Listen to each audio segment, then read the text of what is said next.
Estou vendo a professora Ana Pastore aí também, boa noite. Tá bom, então vamos começar, né, pessoal? Então, boa noite a todos. É um prazer, uma honra estar aqui junto com vocês mais uma vez na nossa reunião ordinária do Neuroló. Como vocês sabem, todo mês a gente faz uma reunião dessas. Depois a gente vai ter aqueles avisos dominicais que eu acho que a Giovana vai fazer, ou o José Maurício, ou a Alessandra. Falar da questão do livro, acho que tem algumas novidades aí, o professor Tiago também vai poder falar. Então, eu só estou iniciando aqui, dando boa noite a todos, agradecendo a presença principalmente do professor Leonardo Faria, que o professor Tiago já vai fazer a apresentação, dizer que é muito bem-vindo no nosso grupo e que fique à vontade para continuar participando também. Tá? Obrigado. Então, eu vou passar a palavra sem demora aí ao professor Tiago para fazer a apresentação e alguns avisos aí. Professor Tiago, fique à vontade. Obrigado. Combinado. Obrigado, Rodrigo. Uma boa noite a todos. É um prazer mais uma vez a gente estar conversando aqui na nossa quinta reunião ordinária desse grupo de neurodireito, a interação entre a neurociência, o direito, a psicologia do testemunho também. Hoje nós temos mais uma vez um convidado muito especial, né, o Dr. Leonardo Faria. Já eu faço a apresentação dele, mas antes eu gostaria de falar para vocês, em primeira mão, que nós hoje gravamos o nosso primeiro episódio do podcast do grupo de Neuroló. Então, como eu havia conversado na aula passada, que o professor fala muito de aula, né? Na reunião passada, então, nós iniciaríamos o projeto do podcast. E hoje nós gravamos o primeiro episódio com a professora Lilian Stein, né? Então, foi um episódio sobre psicologia do testemunho e foi muito bacana, foi muito legal. Então, em breve aí, logo mais, a gente deve estar lançando o nosso primeiro episódio do podcast Neuroló. Quando nós fizermos isso, então eu vou convidá-los aí a assistir e participar também, e poder baixar aí no Spotify ou, enfim, outros aplicativos que a gente vai sugerir que vocês ouçam, tá? Bem bacana. Lembrando dos nossos artigos, né? Então, já vencemos o prazo do dia 15, mas temos aí algumas pessoas que se interessaram ainda em escrever. Essas pessoas nós estamos aproveitando também e redistribuindo com os outros professores que integram o grupo para poder escrever. E lembrando que o nosso prazo para entrega, acho que é dia 1º ou 2º, no iniciozinho de 1º ou 2 de dezembro, se eu não me engano. Depois a Giovana confirma com a gente, mas acho que dia 1º ou dia 2 de dezembro, né? De qualquer maneira, todas as pessoas que manifestaram interesse já têm suas duplas definidas e as duplas já estão entrando em contato e começando a fazer reuniões e escrever. Essa semana mesmo eu já entrei em contato com as minhas duplas e nós já estamos começando a dar conta do início do artigo. Sejam bem-vindos os novos participantes aí, a Fernanda Bodzia, que está aí, uma nova participante. Não sei se tem mais alguém além dela, mas ela eu sei porque ela comentou comigo que entraria. E se tiver mais alguém presente e participando da primeira reunião, seja também muito bem-vindo. Aos professores também uma boa noite, a todos uma boa noite de uma maneira geral. Professora Ana, seja bem-vinda também. Deixa eu ver se mais alguém que eu me lembre aqui. E bem, pessoal, vamos lá apresentar o Dr. Leonardo Faria, para a gente poder desfrutar aí da palestra que ele tem a oferecer a gente, muito gentilmente. O professor Dr. Leonardo Faria é neurocirurgião, então hoje nós vamos ter uma palestra com um médico, um neurocirurgião do HC lá da UFO, na Universidade Federal de Uberlândia, né? Ele é CEO da Neurocirurgiões do Triângulo, sócio titular da Sociedade Brasileira de Neurocirurgia, e aí vem a parte bacana, que eu acho a interface acadêmica do Dr. Leonardo, aqui professor, né, Leonardo? Ele é criador do Meu Cérebro e da My Brain University. A My Brain University é uma universidade totalmente digital e que tem o objetivo de estudar o cérebro. Então, ele tem lá uma série de mentores que apresentam alguns módulos, e esses módulos dizem respeito às áreas de expertise desses mentores e a sua conexão com a interface cerebral. Eu fico muito grato do fato de que ele me convidou também para ser mentor lá, então tomara que eu não esculhambe o projeto, né? Mas enfim, né? tá lá funcionando e é um projeto muito bacana que faz uma interface acadêmica muito legal mesmo em relação também ao aspecto mais do funcionamento do cérebro, sua anatomia, um pouco do que ele vai falar para a gente hoje. Também faço propaganda aqui do podcast da esposa do Dr. Leonardo, a Daniele, ou Daniela, perdão, não me lembro aqui agora, mas é um podcast muito bacana que se chama Meu Cérebro, se eu não me equivoco. Meu Cérebro. Perfeito. Lá tem... Perfeito, né? Lá tem episódios muito interessantes, eu já assisti alguns, né? Já ouvi alguns, e recomendo a vocês que ouçam também, porque realmente é um material muito bacana, vale muito a pena ouvir. Então, ainda mais nesse período de pandemia, né? Que você para fazer um exercício, fazer alguma coisa, vai fazer a comida, liga ali no seu celular, fica ouvindo, que vai valer a pena, vocês vão gostar. Então, acho que é mais ou menos isso. Doutor Leonardo Faria, então, palavra é contigo, tá? Nossa metodologia aqui é uma exposição, conforme você queira. Se quiser que o pessoal vá fazendo pergunta durante, tudo bem. Se não, a gente guarda as perguntas para depois. É como você imagina, né? Ah, olha aí, o Gustavo está me lembrando que tem no Insta também. Então, tem no Insta também o Meu Cérebro lá. Acessem no Insta, sigam lá, Instagram, Meu Cérebro, que vai ter conteúdo bacana lá e o conteúdo é bem atualizado, bem legal, tá? A Ali está lembrando aqui que... Desculpa, Ali, acho que eu não falei seu nome no início, além do José e da Gi. Então, a Ali também nos ajuda na parte de organização e ela está lembrando aqui que o dia da entrega do artigo é o dia 1º/12, tá? Então, acho que é isso, meu amigo. Se você quiser compartilhar a tela, me avise, porque aí eu coloco você como anfitrião aqui, tá? E aí você compartilha a tela à vontade. E aí a metodologia é contigo. A gente geralmente faz aí uma palestra de 1 hora, por aí, depois vem os debates, vem as perguntas, e o pessoal aqui pergunta a beça, viu? Então já vai preparando o copo d'água aí. Tá bom, amigo? Tá. Contigo. Eu tenho um material preparado aqui. Deixa eu só dar o último recadinho que eu esqueci. Pessoal, peço por gentileza que desliguem os microfones, tá? E liguem as câmeras de vocês, né? Para que o professor Leonardo possa nos ver, tá? Por gentileza. Pode falar, amigo. Não, eu preparei um material, uns slides, então se puder compartilhar aí com vocês, interessante, tá? Espera aí, deixa eu colocar aqui. Pronto, é para ter funcionado. Deixa eu colocar aqui agora, então.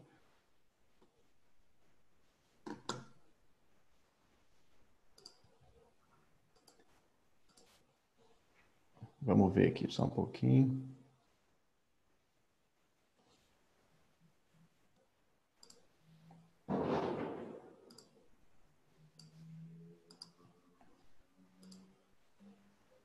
Pronto, acho que vai dar certo aqui agora. Vai. Joia. Deixa eu só... Pronto, todo mundo vendo aí direitinho? Vamos ver se...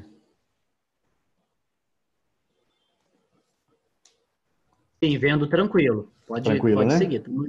Então tá. Bem tranquilo. Bom, pessoal, primeiramente eu gostaria de agradecer bastante o convite, né? Eu sempre gosto de encarar um desafio principalmente quando é algo interdisciplinar, né? Eu tinha esse viés interdisciplinar muito já na minha graduação aqui na Universidade Federal de Uberlândia, e eu sempre acreditei nesse intercâmbio entre o conhecimento das diversas áreas, né? Eu acho que a gente caminha cada vez mais para um conhecimento não mais nem interdisciplinar, mas talvez transdisciplinar, onde a gente precisa de ferramentas que são ofertadas por outras áreas do conhecimento para poder solucionar problemas que a gente encontra no nosso ambiente profissional, na nossa área de trabalho, né? Então, esse viés profissional, ele me ajudou bastante a navegar por outras áreas aí. Eu sou neurocirurgião de formação, né? E eu sempre tive um viés empreendedor, assim, é daí que surgiu uma das minhas empresas, que é a Neurocirurgiões do Triângulo, que eu trabalho em várias cidades da região do Triângulo Mineiro e Alto Paranaíba. Tem um time de neurocirurgiões comigo, hoje a gente está em 7, né? Mas também tem um viés educacional muito aguçado aí, que é justamente a questão da My Brain University, que inclui também o projeto do Meu Cérebro, que inclui redes sociais, tem o podcast, tem o próprio site, meucerebro.com, onde eu venho compartilhando conteúdos sobre neurociência já há um bom tempo, sempre baseado em evidências, né? Eu gosto de de trazer evidências, discutir elas, sempre com um olhar mais prático, né? Onde eu tento fazer com que a neurociência seja cada vez mais aplicada. Eu acho que tem tudo a ver com esse projeto de vocês aí, né? Pelo menos com a minha presença aqui hoje, em relação a aplicar um pouco de conhecimento neurocientífico em questões jurídicas, em questões relacionadas ao comportamento humano, tá? Então vamos seguir. Então hoje eu vou falar sobre decisões, né? Vou falar sobre muitas decisões, sobre o processo de tomada de decisão, alguns viés básicos decisórios, por que tomar boas decisões, por que isso é importante, né? São coisas que aparentemente, uma palavra que circula no nosso meio todos os dias e a gente às vezes não para poder fazer uma reflexão um pouco mais profunda sobre a definição de decisão em si, né? Eu vou falar um pouquinho sobre a influência das decisões que a gente toma, né? Sobre a questão da influência da emoção no processo de tomada de decisão, a questão da fadiga de decisão, como que será que a gente é capaz de tomar decisões a todo momento, de forma ininterrupta, ou o cérebro, de certa forma, ele tem um limite, né? Como nossas decisões. É um viés bem reflexivo, filosófico, eu gosto bastante, às vezes, de entrar nesse aspecto, né? E aí a gente até levanta a questão do livre-arbítrio. Será que realmente a gente está com as rédeas do nosso cérebro? Será que a gente está na frente das nossas decisões, né? Ou atrás delas, né? E, por fim, uma reflexão sobre como a gente pode tomar melhores decisões. Se isso é possível, de que forma isso se daria, tá? Bom, deixa eu tirar aqui primeiro isso daqui que está na frente. Bom, quantas decisões, né, que vocês acreditam que a gente toma em um único dia? Você já parou para pensar? Talvez a maioria das pessoas vai responder, eu tomo umas 2 decisões, umas 3, umas 4, né? Menos 10, 50, 100, milhares de decisões, né? Então, isso passa um pouquinho pela definição do que é uma decisão que a gente vai tratar um pouco mais à frente. Eu fazendo uma pesquisa na internet, né, quando eu fui montar essa apresentação, é difícil você encontrar de forma muito clara e objetiva quantas decisões que um ser humano, um cérebro toma em um dia, em 24 horas, né? Não existem, pelo menos na minha pesquisa que eu fiz, nenhum tipo de referência bem fundamentada nesse sentido. Eu encontrei alguns textos em alguns sites até confiáveis, mas sem nenhuma referência fundamentada, falando até em 35 mil decisões por dia, né? Então, se a gente pega essas referências que eu encontrei, se não me engano foi na Scientific American, se a gente descontar as horas de sono, umas 2.000 decisões por hora, uma decisão a cada 2 segundos. Isso parece impossível, né? Então, quer dizer que nesses primeiros 3 minutos iniciais da apresentação, cada um de vocês já teria tomado aproximadamente umas 90 decisões e provavelmente sequer faz ideia ou tomou consciência disso, né? Talvez vocês nem acreditem nesse dado que eu esteja revelando para vocês aqui. Parece algo muito pseudocientífico, totalmente contraintuitivo isso aí, né? Bom, várias decisões em sequência, decisões sempre complexas, sempre importantes. Eu trouxe esses termos aqui para a gente discutir um pouquinho, né? Para a gente poder corroborar esse número que eu trouxe, provavelmente, então, a gente deve tomar uma série de decisões, uma atrás da outra, o tempo todo, né? E uma decisão provavelmente influencia a que vem em seguida, que influencia a que vem logo depois. E será que, então, as decisões são sempre complexas? Porque não parece que a gente está lançando mão de muito recurso mental, de muito recurso cognitivo para tomar uma decisão nesse exato momento. E a gente está tomando, né? Então, provavelmente, a maioria das decisões não são complexas. Elas são decisões automatizadas, né? E aí vem esse termo que eu gosto de trazer aqui para vocês, já para uma primeira reflexão, que é a questão do automatismo.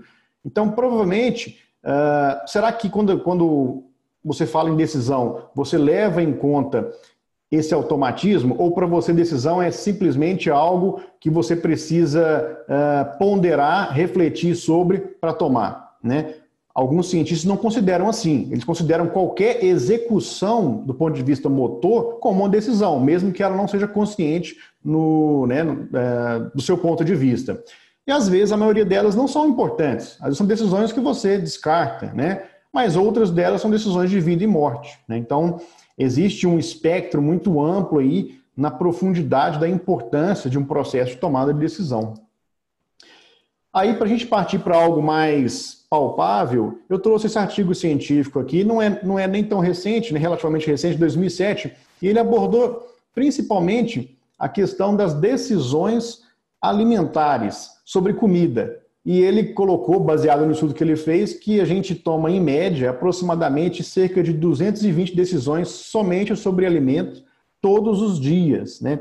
Então, você imagina o tanto de esforço, de recurso cognitivo que o nosso cérebro ele despende. E talvez, aqui eu já antecipo um pouquinho a questão da função cerebral para vocês, talvez seja justamente essa a função do cérebro.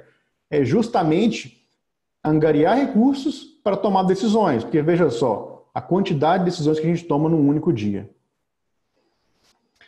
Bom, então, de maneira geral, a gente toma apenas consciência de uma fração muito pequena das decisões que a gente toma no decorrer de um dia. Então, quando a gente fala em decisão, a gente nem sempre pode atrelar a palavra consciência junto, né? Nem sempre a decisão ela é um esforço consciente, né? E isso é muito claro, né? A gente toma decisões sobre influência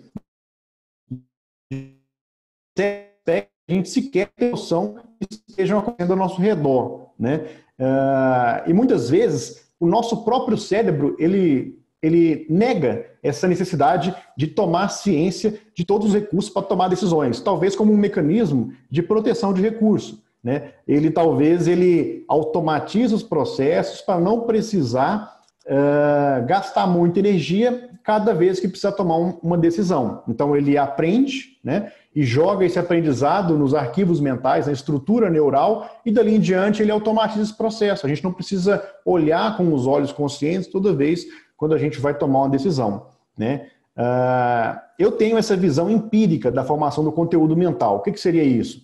Seria que as informações que a gente forma no nosso cérebro, elas são provenientes do meio externo, a partir dos sentidos, né? É lógico que não é algo tão simples assim, mas os dados visuais, os odores, né? As informações táteis, o paladar, todas as informações provenientes do meio, elas são transformadas, né, transduzidas por nossos receptores e, através de sinais neurais, chegam ao cérebro. Ali elas vão se associar umas às outras e se associar também às memórias que a gente já tem prévias para formar o nosso conhecimento. Então, a decisão ela é baseada nessa informação que vem do meio, né? Então, é um primeiro ponto de vista aí que a gente também tem que ter. Parece algo muito simples, simplório, né? Mas eu acho bom a gente frisar um pouco sobre isso. Em termos de definição, a palavra decisão é um termo um pouco abstrato, né? Mas a gente pode encarar como um evento cognitivo, né? Onde você vai selecionar uma opção específica dentre um conjunto de alternativas, né? Quando a gente fala em tomada de decisão, aí o significado já é um pouco diferente, né? A gente já está falando de um comportamento adaptativo que considera diversas variáveis dentre entradas internas, externas, as que eu mencionei para vocês agora há pouco, né?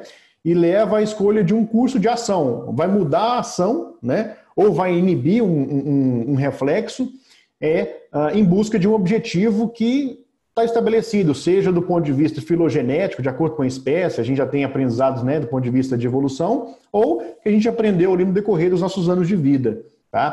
Por mecanismos eu vou até explicar mais à frente os viés básicos dessa decisão. Aqui eu trago novamente a questão da transdisciplinaridade. Quando a gente vai estudar o processo de tomar decisão, não basta só... a gente pode pensar, não, eu vou estudar o processo neurobiológico da tomada de decisão. Então aí vai ser um psicólogo, um neurocientista que vai investigar isso mais a fundo. Mas hoje eu vejo como cada vez mais frequente a associação de outras áreas nesse processo de estudo da decisão e da tomada de decisão, tá? E vou até dar um exemplo disso também nesse slide aqui agora. Bom, antes disso eu vejo duas abordagens que sempre vigoraram aí na questão da tomada de decisão. Uma abordagem normativa ou racional, vamos falar assim, que ela era preponderante até pouco tempo atrás. A gente acreditava que as decisões que a gente tomava sempre eram coerentes, sempre eram racionais e que a gente tinha uma capacidade cognitiva ilimitada. Ou seja, a gente poderia tomar decisões o tempo todo, de forma correta, basta que a gente tivesse um treino, uma predisposição, mas isso era possível. O cérebro ele era capaz disso de forma já pré-concebida, né? O que a gente poderia fazer, então, é uma espécie de maximização ou otimização disso, mas ali a via da decisão já estava mais ou menos organizada. E tem uma abordagem um pouco mais recente, que é uma abordagem prospectiva ou mais irracional, que vai levar muito em conta a questão também das emoções, né? Quando a gente passou a entender mais as emoções, e isso veio com os trabalhos de Antônio Damasio, que é um neurocientista português que mora nos Estados Unidos, e ele aborda muito essa questão da influência das emoções no nosso processo de tomada de decisão, tá? E aí, já numa forma interdisciplinar, eu já vou falar um pouquinho sobre o Richard Thaler, que foi um economista, né, que envolveu a a economia comportamental através da psicologia e falou muito nessa questão de tomada de decisão, em que a gente acha, do ponto de vista econômico, a gente toma decisões sempre racionais, sempre organizadas, e na verdade a gente sofre influência de questões emocionais, de questões inconscientes o tempo todo, e na verdade, talvez a maioria das nossas decisões, elas não podem ser mensuradas do ponto de vista prático, né? Bom, aqui nesse slide, né, eu trago para vocês, esse é um slide que eu montei, uma reflexão básica, né? Quando eu falo de viés básico decisório, eu gosto de trazer esses dois pontos aqui que são os opostos, né? Do ponto de vista básico, a gente toma decisões de evitação ou de repetição. Como assim, né? É mais ou menos assim, a gente evita a nossa própria destruição. Imagina lá uma bactéria bem rudimentar, bem arcaica, onde ela vai na direção de um alimento, de uma partícula que ela vai consumir, ou ela vai se afastar, se repelir, se for um composto químico que vai provocar um risco para ela.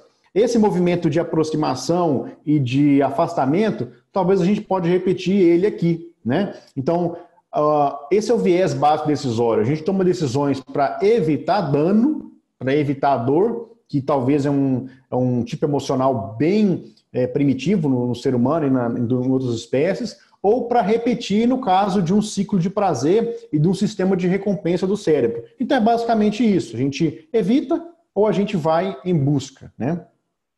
E é lógico, quando a cognição ela se eleva, quando a gente desenvolve o cérebro do ponto de vista evolutivo, isso aí não fica tão visível assim, mas a gente vai percebendo que se a gente for destrinchando cada processo de tomada de decisão, ele vai acabar nessa situação de fuga, né, de evitação, ou de busca, ou de ir ao encontro, né, que é a repetição.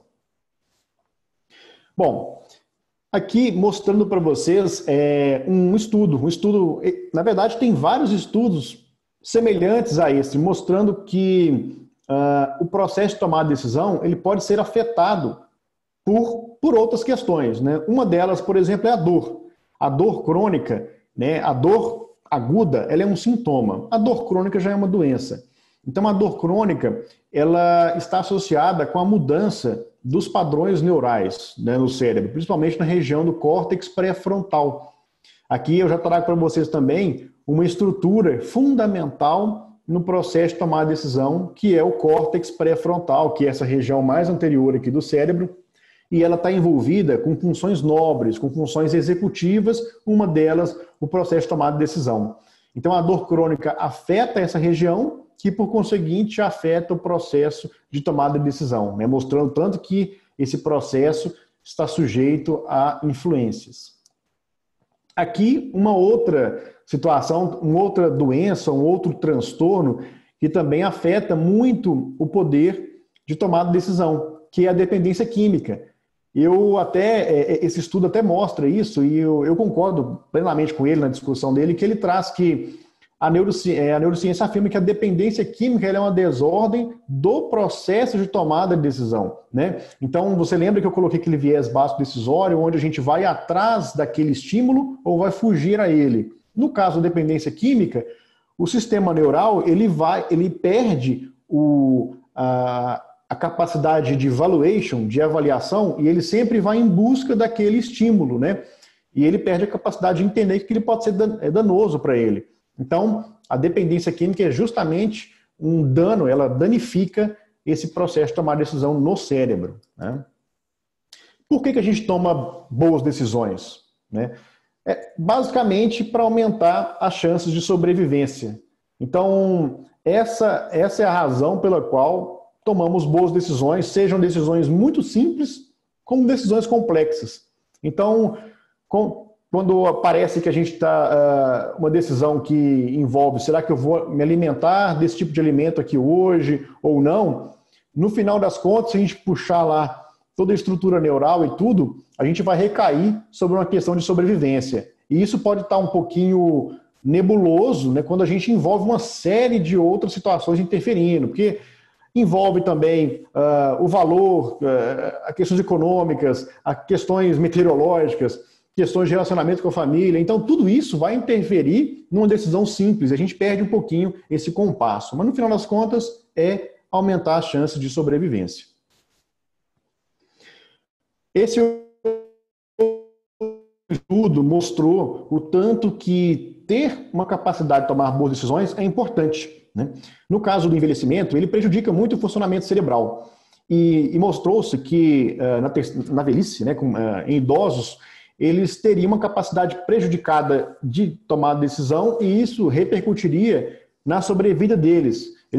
Nesse estudo, eles tiveram 4 vezes um risco de morte maior quando eles tiveram essa capacidade de tomar decisão prejudicada, né? E isso pode ser simplesmente por envelhecimento cognitivo fisiológico, natural, como por algumas doenças também, como é o caso de uma demência do tipo Alzheimer ou alguma outra. Então, você vê que quando o cérebro se deteriora, ele é prejudicado de alguma forma, a capacidade de tomar decisão, ela também se deteriora e isso repercute na sobrevivência né, nossa e de pessoas ao nosso redor, que estão sob a nossa responsabilidade.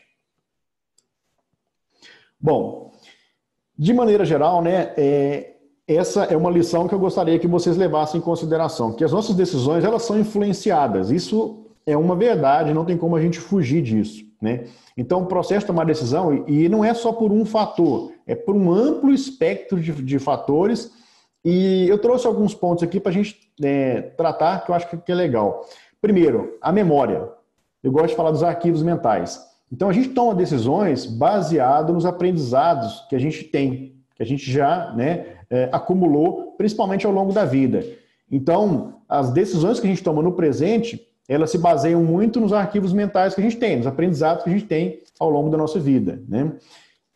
Outro ponto muito importante é o papel das emoções na tomada de decisão. Até pouco tempo atrás, como eu havia dito, se acreditava que as decisões eram puramente racionais. E hoje se sabe que as emoções são fundamentais no processo de tomar decisão. E isso não é só uma questão motivacional, não, né? O próprio neurocientista português que eu referi, ele falou que quando a gente perde a conexão do sistema límbico, das áreas emocionais, com o córtex pré-frontal, que é aquela área de tomar decisão, a gente erra muito mais na tomada de decisão. Então, não envolver as emoções no processo de tomar decisão aumenta o erro, né? Então, não é só uma questão de motivação, de tomar ou não tomar, mas é de errar também, né? O ambiente. Então, quando a gente fala em estímulos, né, que os estímulos eles são muito importantes no processo de tomar decisão, a gente tem que avaliar os ambientes e colocar eles sempre na jogada. Quando a gente entende como é que os ambientes estão constituídos e também a nossa influência sobre os ambientes, a gente vai entender um pouquinho como que as nossas decisões são afetadas pelo meio onde a gente está, né? E aí eu até trago também um outro viés de interdisciplinaridade que até vem lá da My Brain University, que é a neurociência aplicada à arquitetura. Tem algumas mentoras que estão lá comigo, elas têm um projeto muito interessante nesse aspecto, em que elas estudam justamente o cérebro do ponto de vista da projeção de ambientes, né? Como que você projetar ambientes diferentes pode modificar o seu cérebro, como também como o contrário, né? Como que você pode projetar ambientes diferentes para que você tenha um desempenho melhor, ou uma coisa, ou algum outro objetivo que você se coloque, né? E outra fonte de estímulos que eu acho que vem muito a calhar aqui na apresentação, que a gente não pode negar, talvez a maior fonte de estímulos que a gente tenha, são as pessoas. A interação social, né? Ela é extremamente importante e determinante para a nossa tomada de decisão, né? Eu gosto de dizer que o cérebro ele é um órgão social, ele é muito adaptado à vida social, né? E então, assim, a chance de sobrevivência hoje, a gente fala de sobrevivência, nem sempre é uma questão de vida e morte, mas é uma questão de preponderância do ponto de vista social, né? A questão de sobrevivência social envolve você ter entendimento de como é que as pessoas elas estão planejando a vida delas, de como é que elas estão agindo, de como é que elas estão interpretando as suas ações e você as dela, né? Então, eu acho que esse conjunto de fatores aqui, memória, emoções, ambiente e pessoas, vão configurar essa gama de estímulos que é importante num processo de tomar decisão.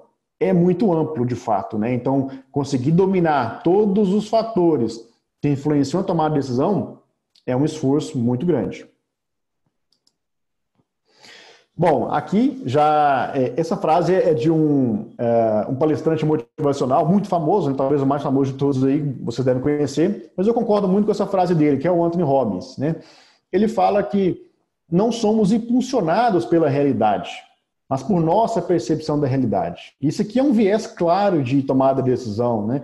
A gente acha que a gente está lidando com fatos totalmente concretos, totalmente determinados. E, na verdade, a gente está lidando sempre com a interpretação dos fatos, né? Então, não importa qual é o fato, sempre existe um ângulo de visão, né? Mesmo que seja, que você consiga determinar todas as variáveis envolvidas do ponto de vista daquele fato em si, só a questão espacial, ela já é um referencial diferente, então já é um ponto de vista diferente, né? Então, acho que a gente tem que entender isso, principalmente vocês aí, que lidam com essa questão, né, de decisão o tempo todo em relação a fatos que ocorrem na realidade e tudo mais. Esse estudo é interessante porque ele mostra até que ponto que pode chegar a influência no processo de tomada de decisão.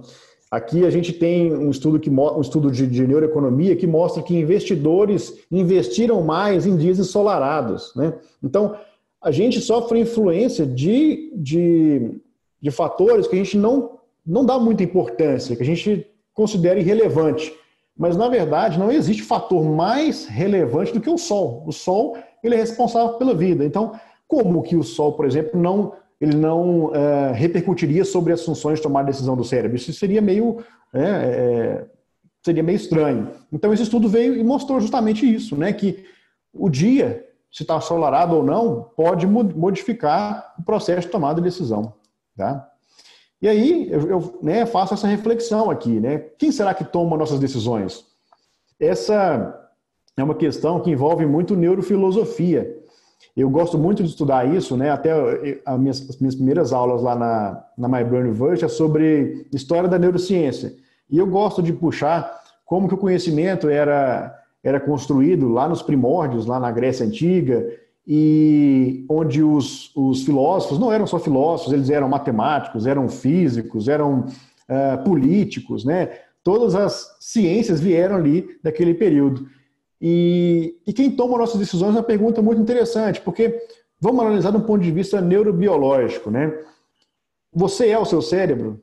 Ou esse eu que está falando agora aqui, né, é uma parte do meu cérebro que comanda o restante do cérebro? Eu gosto de pensar que, na verdade, eu até vou trazer um estudo nesse sentido, que a gente talvez não está tão no controle assim. A gente acha que está no controle, mas no final das contas é como se a gente estivesse andando num carro um pouco desgovernado, né, sem freio. E aqui esse estudo mostra isso de forma bem interessante.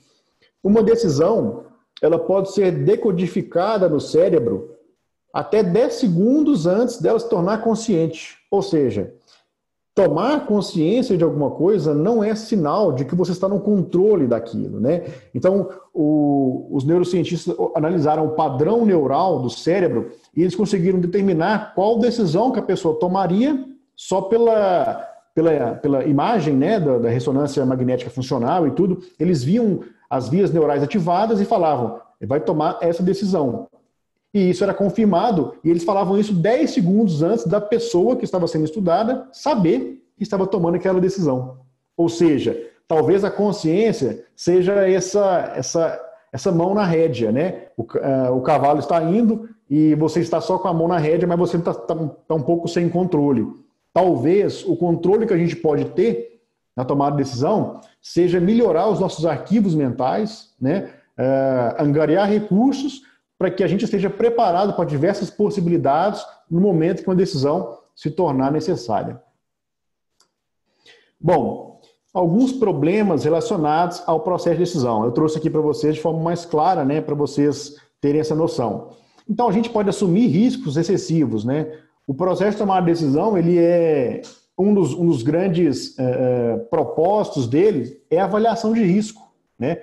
Tanto é que em muitos estudos de neurociência se faz eles gostam de avaliar se o indivíduo, né, consegue fazer uma avaliação adequada de risco no processo de tomar decisão. E eles usam muito a economia para fazer esse tipo de teste, né? Outro processo relacionado à indecisão, à decisão. A própria indecisão, ou seja, não tomar decisão, né? Que também a gente pode falar um pouquinho em procrastinação, que é quase um mecanismo de ruminação. A gente fica na etapa de avaliação o tempo todo, isso gasta recurso mental, né? E não toma de fato a decisão ali, o processo executivo final, né? A heurística, né? Aqueles atalhos cognitivos que a gente vai, sem usar os argumentos que seriam ideais para tomar uma decisão, a gente usa atalhos mentais para facilitar a tomar a decisão e envolver menos recursos, né? E plagiar decisões. Nós, seres sociais, seres humanos, somos mestres nisso, né? A gente adora uma figura de líder. A gente gosta da figura de líder justamente para que a gente não precise tomar tantas decisões, né? Para que a gente possa seguir uma pessoa de confiança que vai tomar decisões por nós e que a gente possa economizar recursos com isso, né? Então, esse aqui é, lógico, uma visão bem particular, mas mostrando algumas questões relacionadas ao processo de tomada de decisão. Bom, aqui agora essa frase que eu também gosto, assim, ó, eu gosto de bater muito nessa tecla lá nas postagens do meu cérebro, né? A gente não pode encarar que o nosso cérebro é um computador, né? Eu acho que é muito legal a gente falar, não, nosso cérebro ele é muito mais desenvolvido que um computador, tem uma capacidade muito maior e tudo. Mas o computador também, apesar de ter uma vida útil, né? O nosso cérebro ele é um recurso, ele envolve questões biológicas muito diferentes, né? Primeiramente, tomar decisões esgota recursos. Eu falei isso a palestra inteira aqui e pode causar o que a gente chama de fadiga, né, cognitiva. Então, tomar muitas decisões consome. Às vezes, talvez o que a gente vive hoje em dia na era contemporânea seja justamente isso. A gente tem muito estímulo, tem excesso de estímulos, sejam estímulos aqui nas redes sociais, seja afazeres no trabalho, e a gente cansa do ponto de vista cognitivo, não consegue tomar boas decisões. Inclusive tem um artigo que fala muito sobre isso, que quando o cérebro está cansado do ponto de vista cognitivo, a gente toma piores decisões quanto à comida, né? Então a opção por fast food foi muito mais evidente nesse artigo quando a pessoa tem uma fadiga cognitiva. E isso é muito claro hoje em dia, né? Então, eu acho que é para a gente refletir sobre o assunto. E o cérebro das decisões? Agora eu vou falar um pouquinho sobre a parte da neurobiologia, né? Eu fiz todo esse apanhado aí da parte um pouco filosófica, da parte de introdução. Vai falar um pouquinho para você sobre o cérebro mesmo, né? A parte biológica. Uma vasta gama de áreas corticais, né, do córtex cerebral, principalmente o córtex pré-frontal e o córtex cingulado anterior. Essas são regiões que a gente chama do sistema límbico, que é o antigo cérebro emocional, estão envolvidas no processo de tomar decisão, né? Mas também tem algumas áreas subcorticais, seriam áreas mais profundas, que não estão na convexidade, né? Por exemplo, o núcleo accumbens, né, que é uma porção de corpos de neurônio que tem muito a ver com a questão do prazer, né? E o núcleo subtalâmico, que também tem a ver com motivação, tomar decisão, tá? E são vários sistemas de neurotransmissores envolvidos, né? Principalmente dois, que é o sistema dopaminérgico e o sistema serotoninérgico, né? Que envolve a dopamina e a serotonina, né? Então, a gente tem, por exemplo, a dopamina muito envolvida no sistema de recompensa, né? A questão da depressão, um transtorno depressivo, onde a gente tem uma queda nos níveis de serotonina e a pessoa fica deprimida do ponto de vista de ação, né? A pessoa fica mais parada, com a dinamia, não toma decisão e por aí vai, né? Aqui mais ou menos uma exemplificação de onde é que essas áreas estariam, né? E a inter-relação delas, que é bastante complexa. Eu não vou entrar em detalhes aqui com vocês, mas basicamente é o córtex pré-frontal, estaria na região anterior, né, do cérebro, que a gente tem... a gente está vendo medialmente o cérebro, ou seja, o hemisfério esquerdo eu retirei, estou vendo o hemisfério direito, a parte por dentro, interna dele, né?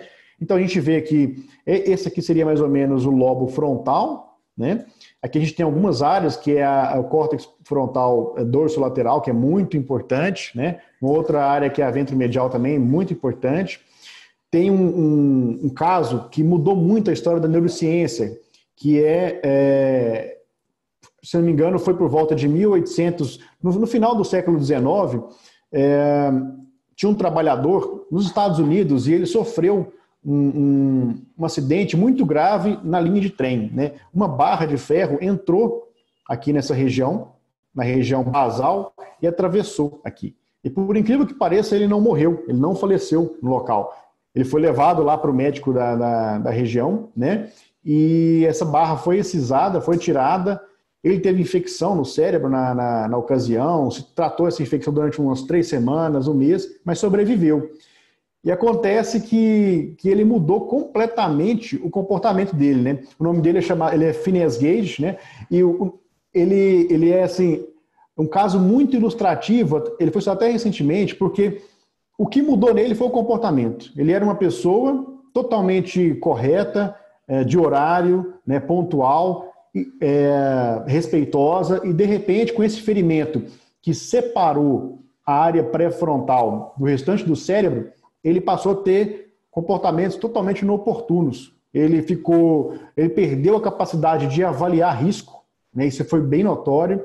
Ele ficou um pouco descuidado, passou a ter comportamentos sexuais muito atípicos. Então, assim, mostrando que uma lesão na conexão dessa região, principalmente desse córtex pré-frontal ventromedial com outras áreas do sistema límbico, prejudicam muito a avaliação no processo de tomada de decisão. Bom, então aqui mais ou menos um resumo sobre isso que eu falei para vocês, né? O córtex pré-frontal, então, ele demonstra ativação em praticamente todas as decisões que envolvem autocontrole, né? Em todas, mas em bastante mesmo nas que envolvem autocontrole.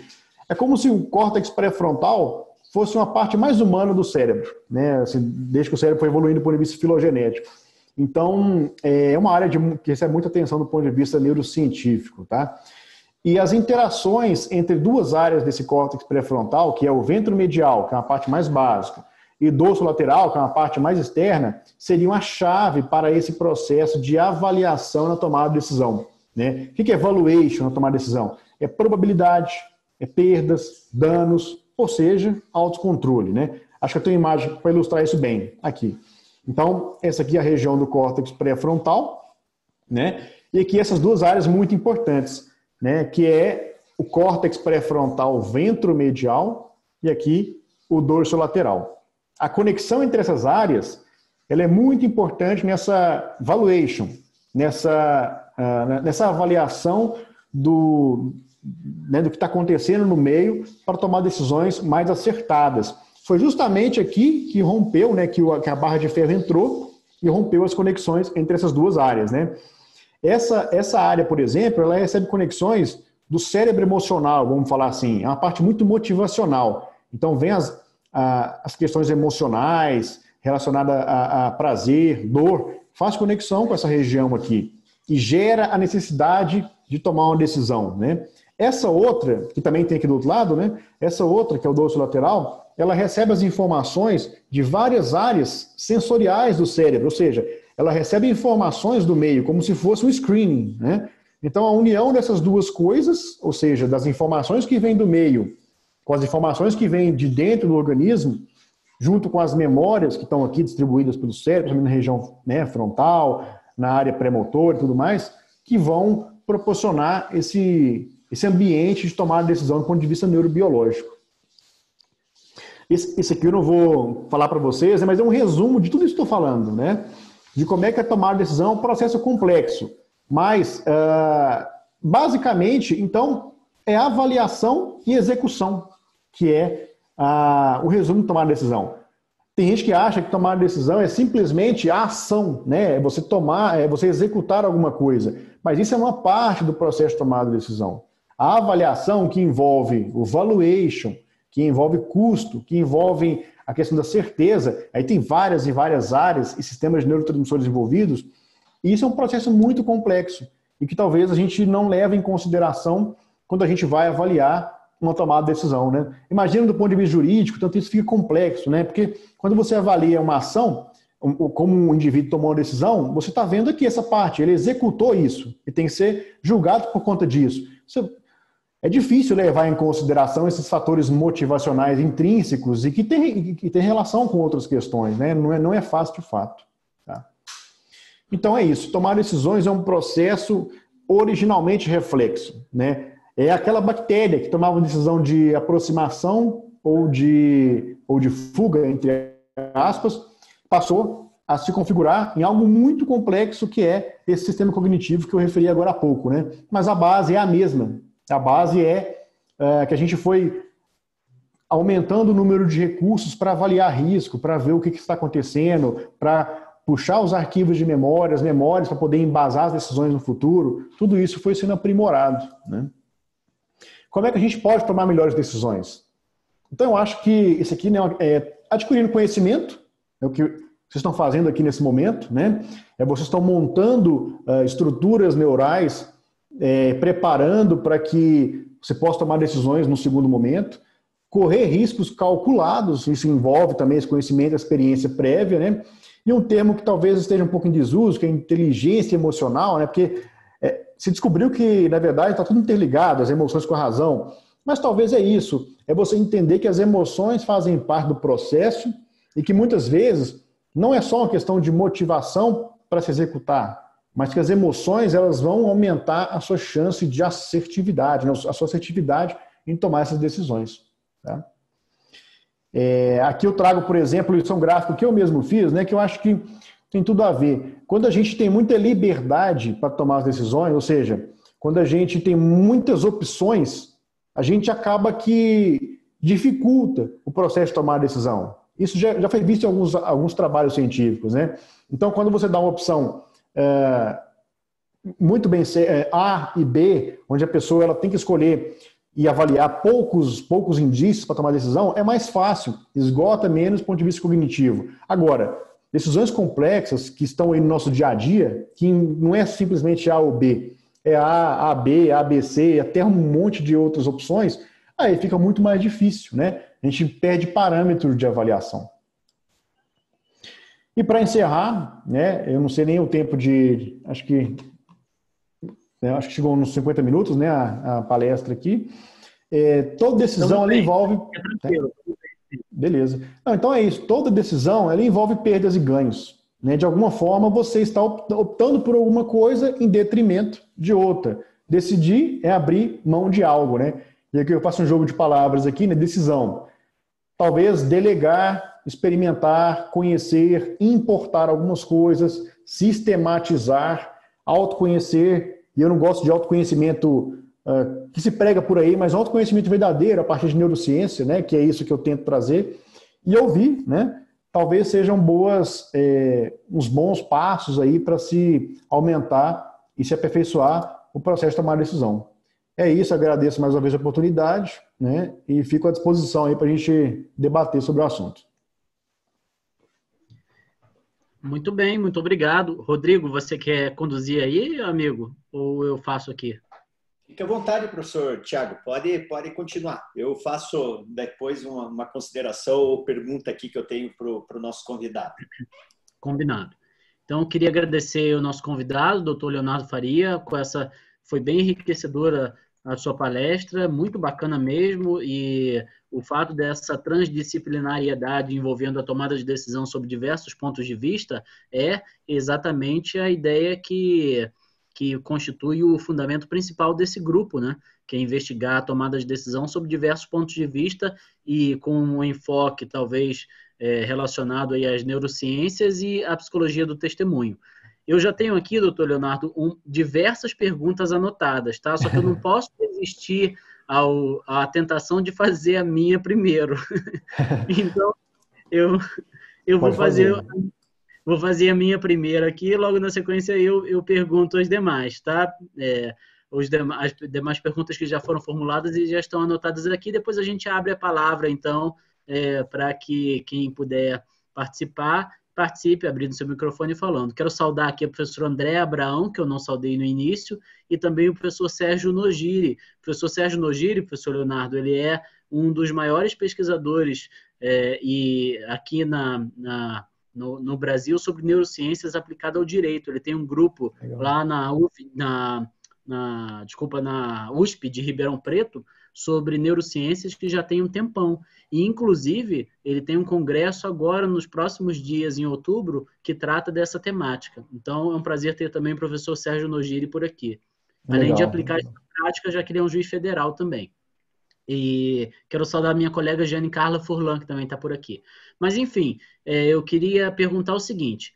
Voltando naquele seu slide lá, em que nós vemos a ponta do iceberg quanto à tomada de decisão, quer dizer, o aspecto externo, né, resta aquela pergunta clássica, que é o cavalo de batalha contra o qual se bate, se degladia a própria neurociência, a ideia de neurociência. Existe, então, livre-arbítrio na tomada de decisão? Qual é a sua opinião a respeito? Então, a minha opinião é que a gente carece de definição. A gente precisa definir um referencial, né? Então, assim, por exemplo, sei lá, eu vou tentar entrar aqui um pouquinho na área do direito, né?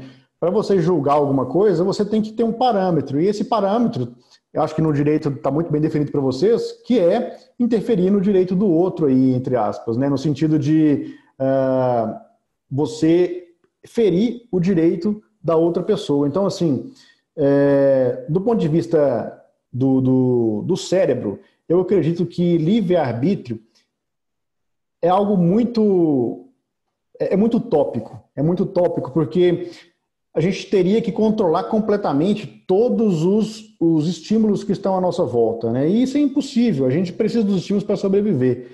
Então, você conseguir modular todos os estímulos, suspeitando que com isso você vai conseguir determinar sobre uma decisão, acho que é um esforço meio que não tem como, é difícil, entendeu? Muito complicado. Então eu acho o seguinte, que talvez o que a gente faz como ser humano? A gente constitui um ambiente mais ou menos comum entre nós, de convívio, né? Estabelece umas regras. Como esse ambiente é um ambiente comum, a gente coloca que talvez os estímulos eles sejam praticamente comuns, ou pelo menos grande parte semelhantes entre todos nós. E a gente parte do pressuposto de que algumas execuções ou algumas tomadas de decisões baseadas nesses estímulos que a gente coloca no nosso meio, nosso convívio, passam a ser inapropriados e merecem punição de alguma forma, entendeu? Agora, assim, como a gente não tem consciência, a gente acaba que julga as pessoas pelo ato executivo delas, não pelo pensamento, pela motivação delas, porque senão realmente a gente perde um pouco o fio da meada, né? Porque buscar uma justificativa em cada ação sempre vai existir. Sempre vai existir uma justificativa, entre aspas, plausível, para que uma decisão seja tomada, né? A questão é, plausível para quem? Se isso foi inapropriado para um convívio mútuo, acho que a gente tem que partir desse pressuposto, né? Entendi. Porque esse problema é um problema muito sério no âmbito da causalidade penal, né? Principalmente penal, né? Se nós não temos como entender que uma pessoa fez aquilo de uma maneira livremente, como ela poderia ser responsabilizada, sobretudo penalmente, em função daquela conduta? Né? Como é que a gente responsabilizaria, por exemplo, o Finis Gage? O Damasio relata lá no livro Erro de Descartes dele, que inclusive ele chegou a um ponto da vida dele que ele começou a abrir prostíbulos, tamanha a diferença do comportamento moral que ele tinha antes, né? E essa era uma atividade tida como ilícita. Como a gente puniria esse cara que tem uma lesão lá no córtex, como é o nome da parte lá? No córtex pré-frontal, é isso? Pré-frontal medial, é.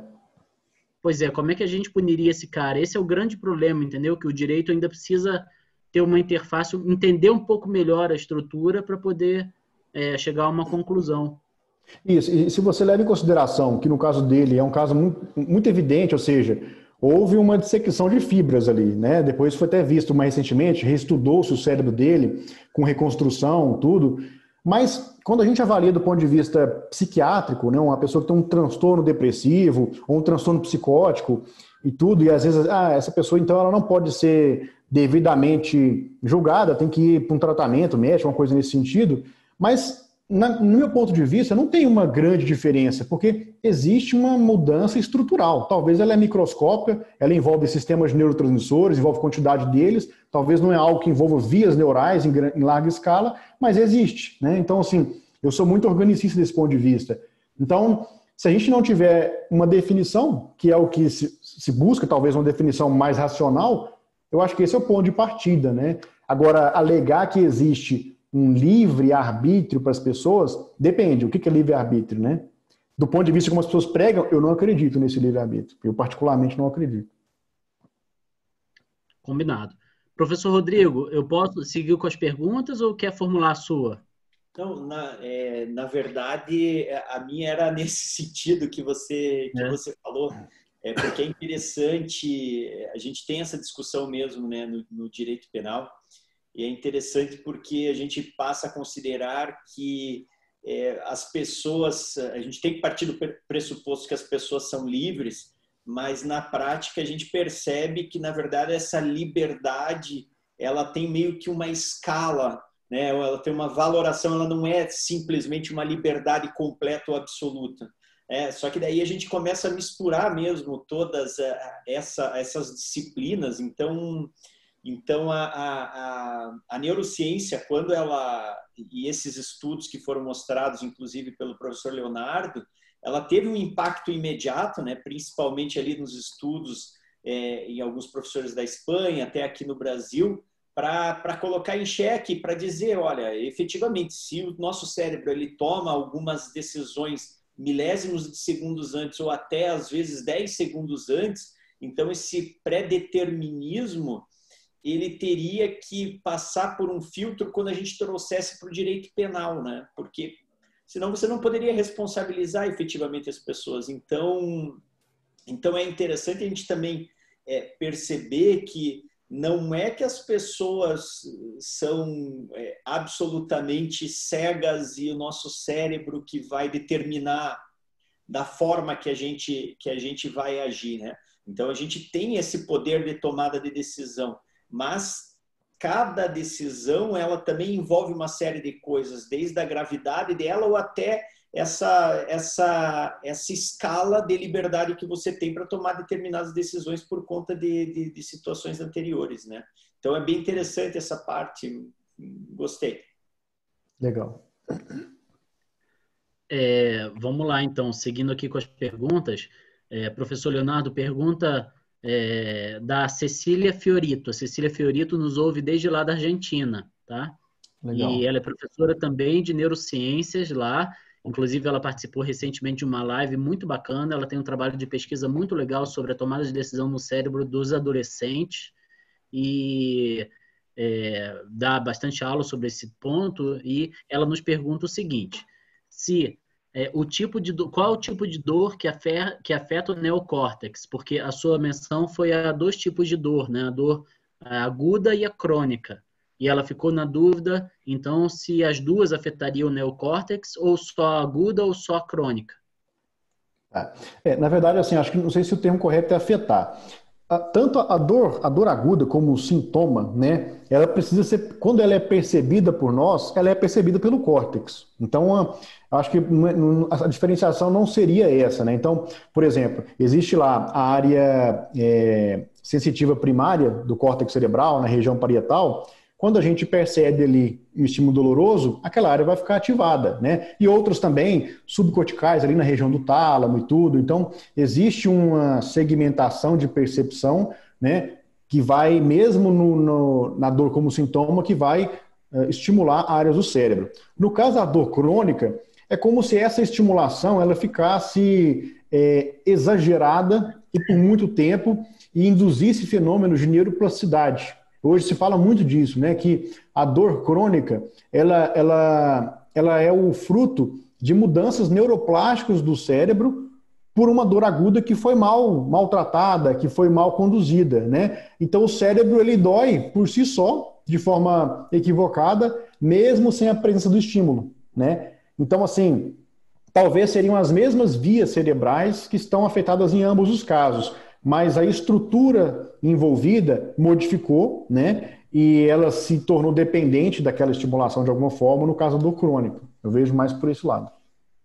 Então, seria, na verdade, digamos, se fosse para dar uma resposta mais objetiva, seria a dor crônica, que é aquela que altera o neocórtex. A dor aguda, nem sempre, é isso? Isso. A dor aguda estimula o neocórtex, mas talvez a dor crônica esteja implicada em alterações no neocórtex, entendeu? Tá. Cecília, tudo bem por aí? ¿Entendiste bien o no? No entendí, perdón. ¿Podría decirlo un poco más despacio porque no lo pude seguir? ¿Es un dolor físico? ¿Al dolor al que el doctor se refiere, un dolor físico o de qué tipo? ¿En el cuerpo? Ela pergunta se é uma dor física ou de outra natureza. Não, as duas que eu estou referindo seriam dores físicas, né? Tanto a dor crônica como a dor aguda são dores físicas. É difícil de determinar o que se considera por físico no seu caso. ¿Un dolor físico en cualquier parte del cuerpo? Envolve alterações. É porque, na verdade, o estímulo pode ocorrer, no caso da dor aguda, na pele, né? Mas a percepção é cerebral. Então, o estímulo, no caso da dor aguda, ocorre por um estímulo doloroso em qualquer parte do corpo, né? Agora, a percepção é sempre a nível cerebral, independentemente do tipo de estímulo, entendeu? No caso da dor crônica, esse estímulo não existe mais. Aí a via ficou afetada. A via da dor, ela dispara de forma errada. Ela não tem mais o estímulo.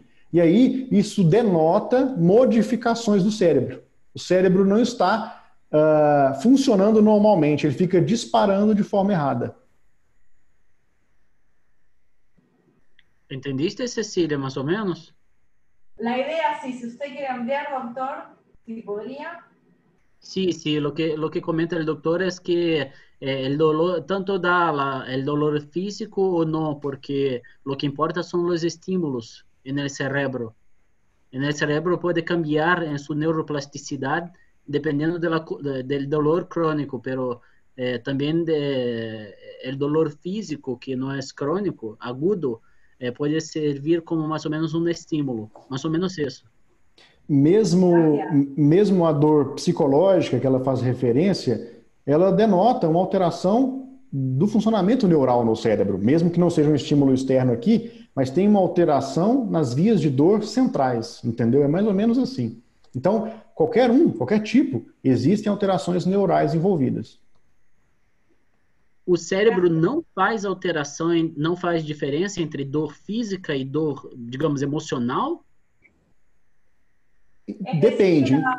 La pregunta de la compañera sobre una persona que está de luto o un divorcio, eso también afectaría la toma de decisiones. Sería un dolor crónico, un tipo de dolor crónico. Não, se for a dor aguda, ela envolve tempo também. Existe um tempo estimado, isso é muito variável, em torno de 3 meses para dor aguda e dor crônica. Se a dor se estende além de 3 meses, já implica em modificações nas vias. E aí, é como se fosse assim, né? Você não está mais em luto, mas você sofre até de forma patológica, você sofre de forma errada, né? Um luto patológico estendido, seria mais ou menos assim. A pergunta que a colega fez, a que fez referência à professora Cecília, é o seguinte: a dor do luto vivida num divórcio pode ser classificada como dor crônica? Essa é a pergunta da Mariana Thompson Flores. A dor do luto no divórcio pode ser classificada como crônica ou não? Depende se passar de 3 meses. Não considero inicialmente, né? O luto, ele é fisiológico, né? Então ele é fisiológico, não é errado ter luto, né? Então, o luto normal, ele dura algum tempo e tudo. Agora, se isso se estende, pode transformar num transtorno psicológico, né, que envolve dor psicológica, né? Assim, a sensação de dor e tudo. Mas, inicialmente, não. Inicialmente não é nada crônico. É agudo também. Tá. Aproveitando o gancho dessa pergunta, professor, só para a gente não mudar o tema, existem outras, mas só para a gente não mudar o tema. Há aquele, que é o tema da dor, né? Existe aquele, agora eu não me recordo o nome do teste, mas é um teste em que se coloca uma toalha aqui no braço, daí a pessoa coloca um braço como se fosse um braço de pano, né, com uma mão de pano, e a pessoa, depois de 30 segundos, o cérebro meio que percebe que a mão de pano seria a espécie da mão da pessoa, e aí, de maneira que a pessoa consegue bater com um martelo ali na mão de pano e a pessoa sente dor. Isso tem uma explicação a partir desse mesmo esquema cerebral? Eu vou te dar outra explicação que eu acho que vai fazer você entender de forma até mais alarmante. Já ouviu falar na questão da dor fantasma? Né? Então, assim, a pessoa que tem um membro amputado, por exemplo, às vezes ela sofre de dores crônicas insuportáveis naquele membro que não existe mais. Aquela mão que ela perdeu dói. Mas como? Como é que pode um membro que não existe mais doer? É porque, na verdade, a sensação, a percepção de dor, mesmo no caso agudo, quando é só um estímulo, ou quando há uma deterioração no caso de dor crônica, é no cérebro que é percebido. Então, aquela área no cérebro que era responsável por interpretar aquele membro que se perdeu, ela está recebendo estímulos de outras áreas, talvez do coto aqui, e está gerando estímulo de dor sem ser, entendeu? Então, assim, é a representação cerebral que vai nos dar a interpretação de todos os fatos, né? Por exemplo, tem pessoas que sentem dor aguda e não sofrem com a dor. Então, mesmo, uma coisa é sofrer, outra coisa é falar, está doendo. Tem algumas doenças, algumas síndromes, por exemplo, que a pessoa ela fala assim, nossa, está doendo, mas ela não sofre com a dor. Existe uma desconexão entre o estímulo de dor, né, e os aspectos emocionais, motivacionais, ali do sistema límbico que fariam com que ela estivesse sofrendo por conta disso, entendeu? A Mariana complementa aqui a pergunta dela, perguntando, bom, então isso afetaria a tomada de decisão num processo de divórcio? Afetaria, né? Agora, assim, como isso afetaria é que é muito complicado a gente determinar. Porque quais são os fatores envolvidos, né? Às vezes, assim, porque você, sei lá, né, eu vou tentar elencar aqui algumas coisas. Ela está divorciando por um tipo de sofrimento que ela tinha antes. E às vezes isso aí também é mais importante do que o próprio sofrimento em si da separação. Então são muitas variáveis em jogo, você entendeu? É difícil determinar. É por isso que eu acho que a gente está numa fase muito, muito incipiente da neurociência ainda, de forma aplicada, né? Conhecer esses aspectos de neurociência, igual a gente vê muito, por exemplo, no neuromarketing, na neurociência aplicada ao marketing, não dá para você determinar todas as variáveis para poder identificar como é que as pessoas compram os produtos de forma muito clara.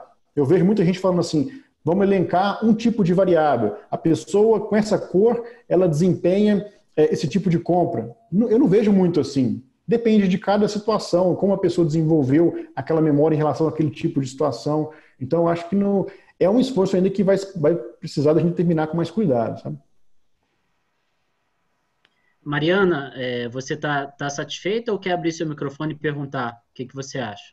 Vocês fiquem à vontade. Se não estiver entendendo, pessoal, pode perguntar, entendeu? Eu explico de novo. Estou satisfeita sim, Thiago. Obrigada, professor. Tudo certo. Obrigada. Joia. Então, vamos avançar aqui. Pergunta a Andrea, tá, professor? O seguinte, como compatibilizar esta constatação de que, entre aspas, a falta de emoção faz o tomador de decisão errar mais, uma afirmação sua, com a ideia de maximizar o uso de inteligência artificial em algumas áreas do conhecimento? Perfeito, né? Eu acho que a questão, assim, as perguntas são perguntas que eu gosto bastante, são perguntas bem no âmbito de fronteira de conhecimento, assim, né? Eu acho que a grande diferença que tem na inteligência artificial são os inputs, né? Na inteligência artificial, você está dando inputs muito claros para a máquina ou para o algoritmo, para ele poder determinar qual que é a decisão que ele vai tomar. Se você tornar isso complexo, por exemplo, eu acho que as pessoas confundem muito inteligência artificial com cérebro artificial. Eu acho que na atual evolução, né, do nosso desenvolvimento, a gente não é capaz ainda de desenvolver o cérebro artificial, porque isso é um autômato. Tem que ser uma figura que precisa conseguir. Eu acho que a grande questão é ela conseguir fazer uma autocarga, né? Ela ir lá e se recarregar quando é necessário, ou até postergar isso em vigência de outras variáveis. Então, é complexo demais a tomada da decisão. No caso da inteligência artificial, a gente precisa programar isso. Eu não vejo como algo diferente hoje. Então, vai passar muito pela programação. Talvez, em determinado momento, talvez, quando eles falam na singularidade tecnológica, né, a gente vai ter um momento em que esse algoritmo vai conseguir se guiar por conta própria, de acordo com leis próprias. Mas isso pode ser um perigo para a gente também.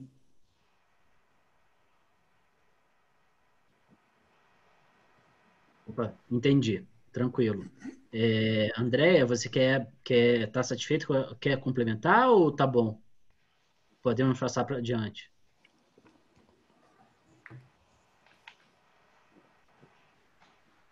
Pode sim, Thiago. Estou satisfeita. Obrigada. Obrigado, joia. Então, vamos lá. Eu falei que o pessoal gostava de perguntar, viu, professor? Então, vamos abusar dos seus conhecimentos aí um pouquinho. Pedir paciência. Tranquilo, sem problema, que é isso. Tô à disposição. Vamos lá. Combinado. Então, vamos lá. O conceito de emoção se relaciona com uma cognição limitada, com a incapacidade de abordar todas as variáveis de um caso. Como a neurociência a define? Conceito de emoção, como a neurociência a define? Essa daqui eu acabei transcrevendo sem colocar o nome de quem fez a pergunta. Desculpa quem fez a pergunta, se pudesse manifestar aí no chat. Eu não entendi. Eu não entendi, Thiago. Repete, por favor. Tá. Então, a Andréia pergunta o seguinte: o conceito de emoção se relaciona com uma cognição limitada, com a incapacidade de abordar todas as variáveis em um caso? Então, como se a emoção fosse limitante. Ela pergunta se isso de fato é assim. E como a neurociência define o conceito de emoção? Eu gosto até de trazer uma coisa muito simples, que as pessoas nem têm muita noção, assim, né? Mas eu não gosto de diferenciar os processos mentais. Não tem como você diferenciar um neurônio que executa uma ação emocional com que executa uma ação motora. O que muda, no final das contas, é o órgão efetor. Se aquele neurônio estimula a contração de um músculo, talvez é um movimento. Se aquele neurônio estimula uma glândula ou a região do hipotálamo no cérebro e ele lança na corrente sanguínea uma série de compostos, neurotransmissores, que juntos vão dar taquicardia, vão fazer o coração acelerar, né? Vão fazer suar, e a percepção dessas reações passa a ser uma emoção.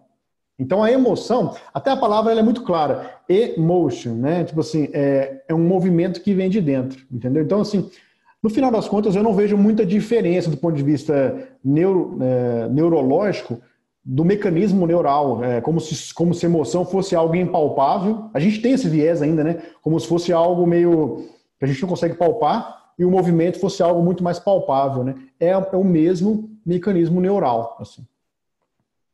É como se para a medicina não houvesse diferença, né? Na verdade, é só uma coisa ou outra, assim, é isso? Isso aí eu vou falar assim, não sei se eu posso estender isso a toda a medicina, né?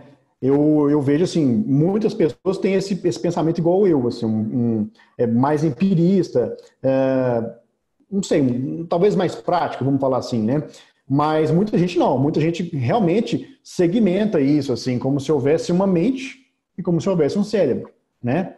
Eu não consigo ver essa mente, essa fumaça, essa névoa. Eu não consigo ver isso. Para mim, é tudo percepção de um processo neural que está ocorrendo, que é biológico, orgânico em si.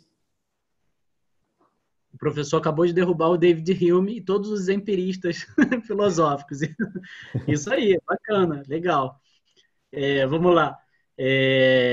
Então, onde eu estou aqui, a professora Ana Pastore, que é uma estudiosa nesse tema também, ela pergunta o seguinte: sobre evitação de dores e danos em busca de prazeres, pergunto, e quando a dor causa prazer? Essa é a indagação dela. E quando a dor causa prazer? Exemplo, práticas sadomasoquistas, esportes radicais, sacrifícios religiosos. Nesses casos, o cérebro está confuso ou dor e prazer podem ser culturalmente ambíguos? Eu acho assim, que podem ser ambíguos, sim, entendeu? É difícil determinar essa diferença, né? Quando a gente vai ver no sistema de neurotransmissores, em muitos casos, eles utilizam a mesma circuitaria, né? Então, o circuito de prazer, ele pode ser uma via final de dor e de alegria, assim, né? Então, talvez, assim, o sistema de recompensa que eu citei lá, talvez a pessoa confundiu um pouquinho aí, não é necessariamente o sistema de dor, né? Como se a dor, a percepção dela tem algumas áreas um pouco diferentes no cérebro. O sistema de recompensa é um sistema mais próprio ali, motivacional. A dor pode se associar a ele, assim como outros também de prazer e tudo, entendeu? Então, é difícil terminar mesmo, assim. Eu acho que, no final das contas, não é comum, talvez pela estrutura neural, mas eventualmente a dor pode desencadear sensação de prazer, sim, né? Professora Ana, quer complementar ou está satisfeita com a resposta? Ou quer complementar a pergunta? Não, é que eu acho que há muitos exemplos nas mais distintas culturas que mostram que prazer e dor se aproximam muito nas mais diversas práticas, sejam sexuais, sejam religiosas. Então, eu acho complicado atribuir isso a questões neurais, né?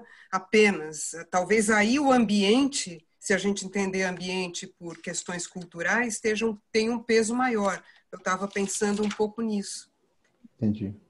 Então, aí como é que eu vejo isso, né? Quando a gente fala de questões culturais envolvendo, a gente está falando de arquivos de memória, né? Que podem ser introjetados ali. E vão ser o quê? Essas memórias sociais, elas vão estar ali na região do córtex pré-frontal de alguma forma, né? Que são modulatórias de alguma forma ali no sistema límbico. Então, ou seja, a dor, o prazer, que estaria um pouco no mecanismo mais secundário, seriam moduladas por questões culturais que estariam também na neurobiologia do cérebro. Eu acho que eu não vejo como fugir disso, assim. Acaba que é recurso neural de alguma forma, entendeu? É lógico, isso depende da cultura, né? Se você vê, por exemplo, como é que eu gosto de ver isso? Se você vê que uma mãe, ela lança mão de dor e te protege, uma coisa bem forte aqui, você pode entender que a dor seja algo protetor de alguma forma, entendeu? Isso é muito variável, entendeu? Mas é um recurso neural de alguma forma, assim. Agora, tem alguns que são muito universais. Por exemplo, é lógico que pode ter algum diferente, mas a gente já parte do ponto de vista patológico mesmo. Em corte, sangue, a pessoa ela pode ter um pouco de afastamento ali. Mas também há casos que também a pessoa pode gostar disso. Eu concordo com você. Ela criou um hábito, entre aspas, nesse sentido, né, cerebral. Talvez até com a liberação de neurotransmissores, né? Pelo fato dela gostar, né? O cérebro não é determinado, ele também é plástico, né? A gente tem que ver isso, assim. Então, uma das grandes funções do cérebro é aprender, para que a gente acumule situações e reaja a elas, né? Para a gente conseguir sobreviver no ambiente que a gente está inserido. Então, com certeza, assim, se as situações no ambiente forem diferentes, levarem um aprendizado diferente, isso pode ser socialmente aceito, né? Então... Professora Ana? Obrigada.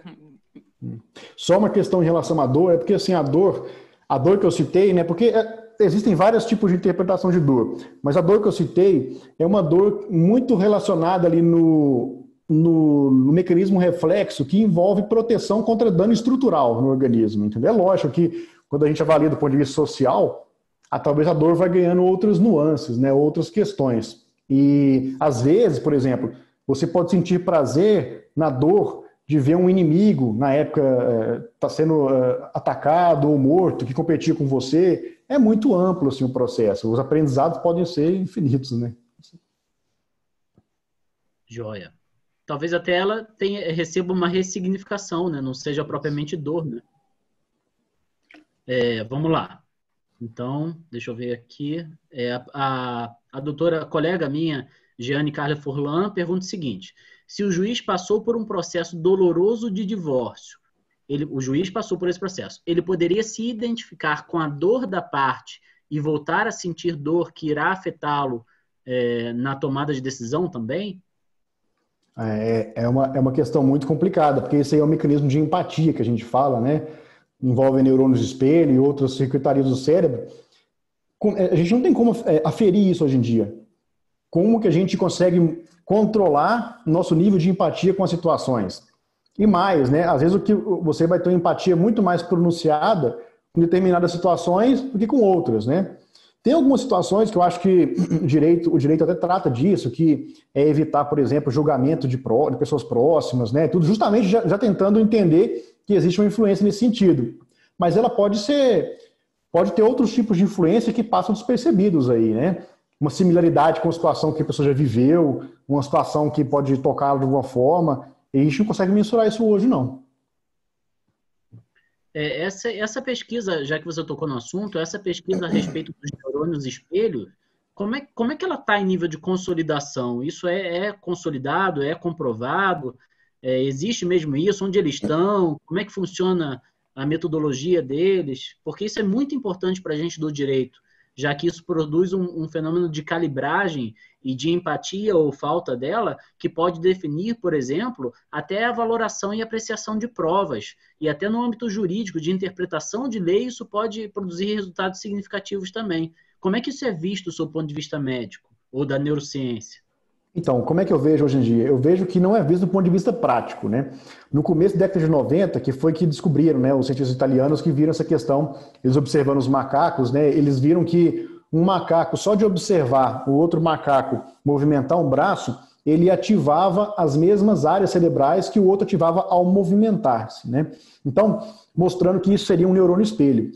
Eu vejo que a teoria desenvolveu hoje em dia no sentido de que não dá para você delegar a um grupo de células um determinado comportamento. O que você pode falar é o seguinte, que essas células se ativam quando você vê o comportamento e também quando você executa o movimento. Assim, na verdade, são constatações, entendeu?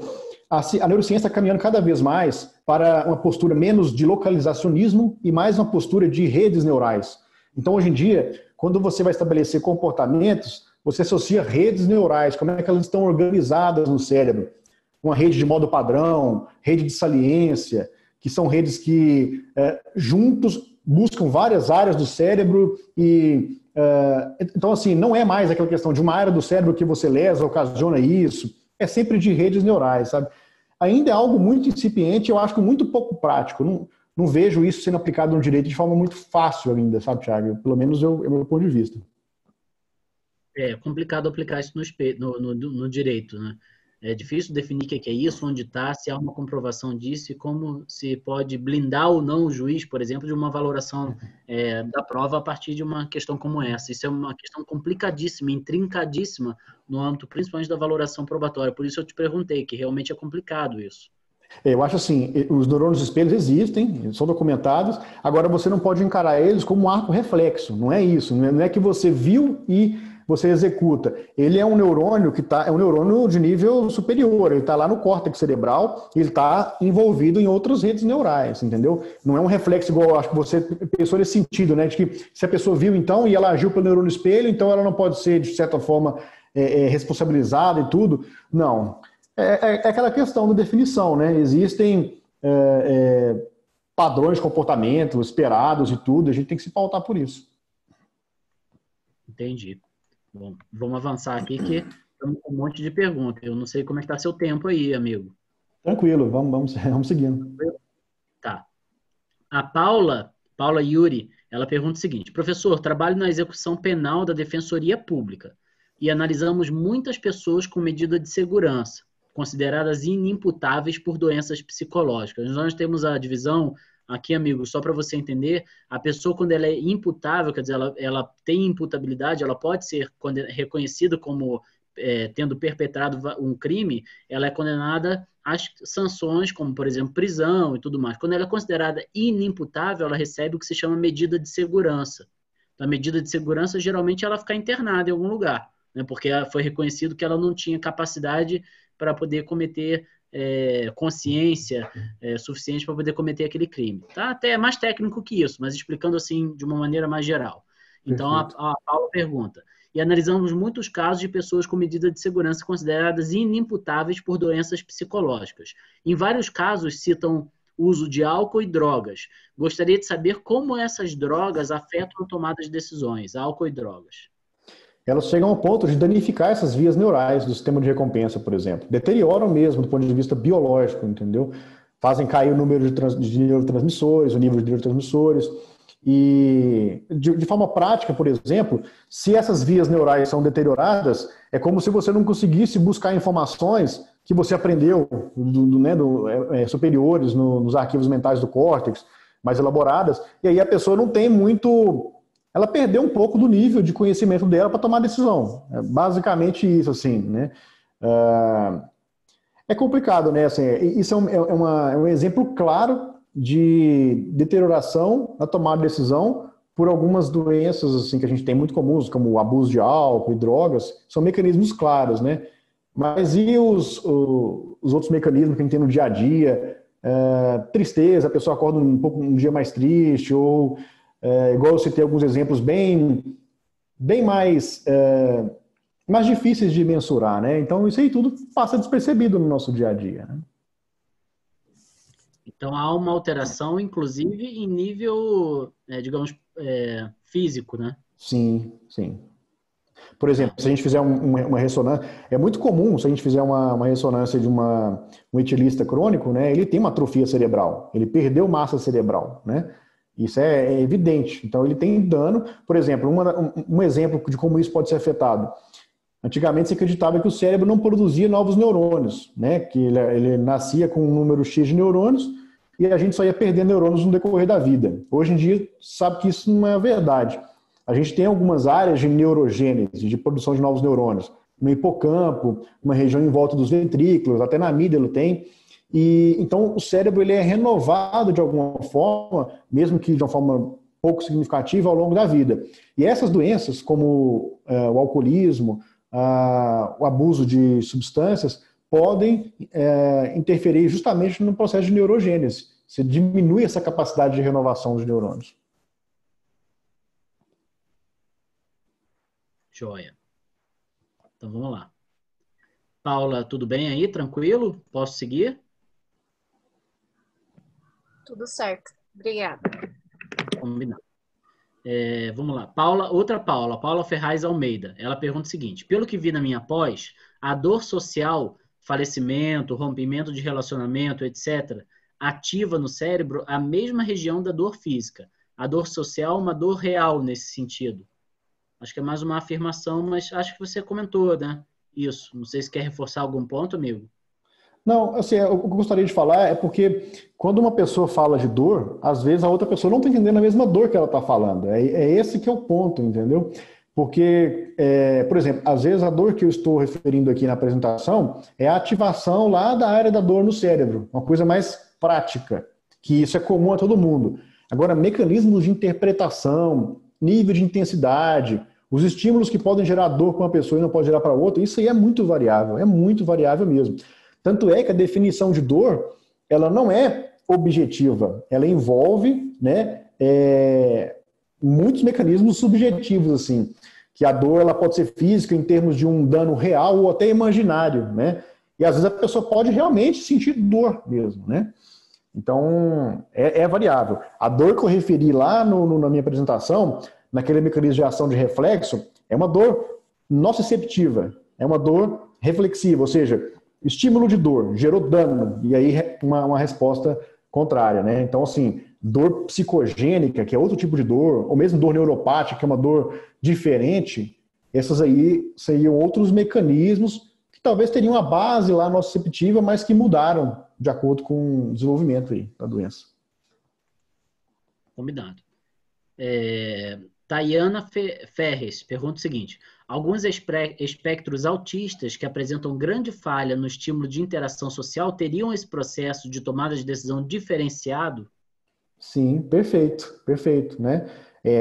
Se estuda muito ainda como é que funciona o cérebro do autista, mas há evidências de que o processo de tomar decisão realmente também está afetado neles, né?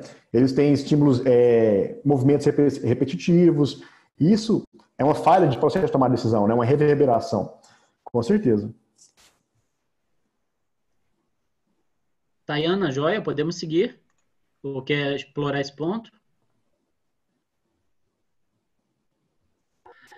Tá tudo jóia. Tá ótimo, obrigada. Combinado, obrigado. Rafaela Stresser, o professor comentou que o envelhecimento afeta a tomada de decisão. E aí ela pergunta, afeta de que maneira? É possível falar em um marco etário, tendo em vista que estamos envelhecendo a todo momento de diferentes maneiras? Quando a gente avalia do espectro do envelhecimento, né, a gente começa a falar de envelhecimento, vamos falar das primeiras décadas de vida. Então, o cérebro, quando na vida intrauterina, nos primeiros 2 anos de vida, ele tem um boom de produção de neurônios, de massa, né? Então, ele desenvolve de forma muito exponencial, né? Até há um excesso de sinapses, por exemplo, nos primeiros anos de vida. E aí, depois, quando a pessoa vai entrando numa vida mais social, ela passa por um mecanismo chamado de pruning, que é o mecanismo de poda sináptica, onde as sinapses elas vão sendo eliminadas, aquelas que não são tão úteis, e ficam aquelas mais funcionais. E aí, isso ocorre muito na adolescência, né? E a adolescência é um período de maturação de alguma dessas vias, principalmente da via no córtex pré-frontal, que é uma via envolvendo o processo de tomar decisão. Tanto é que esse é um dos motivos pelos quais os adolescentes são, né, eles têm um aspecto de tomar decisão muito complicado, né? É nesse momento que eles estão montando esse arcabouço neurológico de tomada de decisão, tá? Com o decorrer da vida, por volta até dos 25 anos, você acredita que o cérebro para de se desenvolver de forma muito significativa. E ele começa um processo de degeneração lenta, assim. Não é que, não, agora então quer dizer que com 25, 30 anos meu cérebro está degenerando. Não. E isso pode ser modificado também, tem mecanismos, atividade física, uma alimentação regular. Isso pode atrasar, desacelerar isso muito. Mas ocorre um declínio gradual a cada década. Em termos de dado aqui eu não tenho para te falar, mas ocorre sim um declínio gradual cognitivo baseado no cérebro orgânico mesmo. O cérebro deteriora, ele sofre uma atrofia, né? Muito por conta dessa neurogênese prejudicada. Rafaela Stresser quer perguntar ou está satisfeita? Tudo certo, professor. Obrigada. Maravilha. O Fábio Gondinho pergunta o seguinte: estou pesquisando autocontenção judicial sob a perspectiva transdisciplinar do controle da neurociência, do autocontrole da neurociência. Gostaria de saber se o procedimento de mudança decisória em nível cerebral é ainda mais complexo ou ela ocorre seguindo o mesmo processo neural.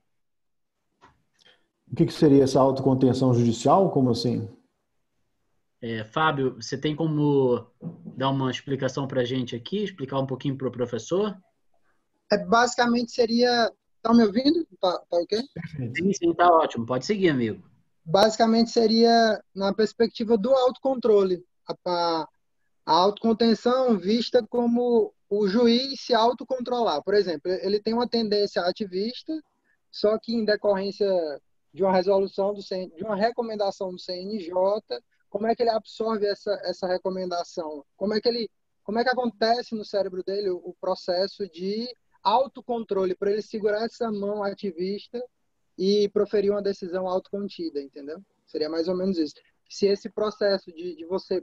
Ou então, no caso de alguém que seja dependente químico, né? Como é que acontece... Se é o mesmo processo de tomada de decisão para ele ir atrás da droga, para ele, um belo dia, decidir não ir mais atrás da droga. Essa mudança repentina de decisão, como é que ela acontece em nível cerebral, né? Essa é a minha dúvida. Tá. Bom, então, assim, eu acho que, primeiramente, não tem como você fazer uma mudança repentina, principalmente na questão do usuário de drogas, ainda mais se ele tiver já deteriorado o sistema de recompensa dele, entendeu? É um mecanismo sempre muito complexo, né? O que ocorre é que cada vez mais o usuário de droga ele vai perdendo a capacidade reflexiva dele por perda de, como é que eu posso dizer de uma forma mais prática para você? Ele vai perdendo argumentos, e esses argumentos considere ele como se fosse conexões cerebrais de aprendizados que ele já teve, né? Então, eu vejo como duas formas de você mudar um comportamento. Uma forma punitiva, ou seja, gera um dano ou uma iminência de perda para a pessoa, ou a educação, né? Que é você conseguir organizar a malha de neurônios que vão interferir naquela tomada de decisão. Mas, assim, eu não tenho como te falar isso do ponto de vista prático. Se a gente pegar até um artigo científico hoje, qualquer que seja, ele sempre é reducionista, né, por natureza. Ele vai pegar a variável, vai tentar tirar todas as outras de lado para tentar estudar ela. Ao mesmo tempo que a ciência faz isso, ela busca aquela verdade ali, mas aquela verdade fica cada vez mais longe de ser universalizada. Eu vejo como... Eu sou um pouco crítico da ciência nesse sentido, assim, sabe? É a única ferramenta que a gente tem, é mais prática, mas eu não consigo, ainda mais o cérebro, eu não consigo trabalhar. Se a gente pensar a quantidade de neurônios, de conexões que a gente tem, é quântico, é quantidade muito quântica, assim. Como é que a gente vai determinar isso sem uso de inteligência artificial? É muito difícil, sabe? Muito difícil. Então, eu acho que é improvável que você consiga determinar a decisão de um juiz baseada em uma estimulação muito assim, simplista, né? Se você estuda, por exemplo, em laboratório, quando você faz com ratos, você dá um choque nele e aí ele não vai até aquele alimento. É uma coisa bem assim, bem certa, bem reduzida ali naquele ambiente, entendeu? Eu vejo muito por esse sentido. Não sei se era isso que você pretendia, mas é isso, assim. Eu acho que continua sendo complexo do mesmo jeito. Respondeu, Fábio? Deu joia lá, respondeu. Beleza. Show de bola. Tem mais uma pergunta aqui da Jaine Rosa. Doutor, a respeito das pessoas com personalidade empata, o senhor acredita que a tomada de decisão se torna mais fácil ou não tem aí alguma relação?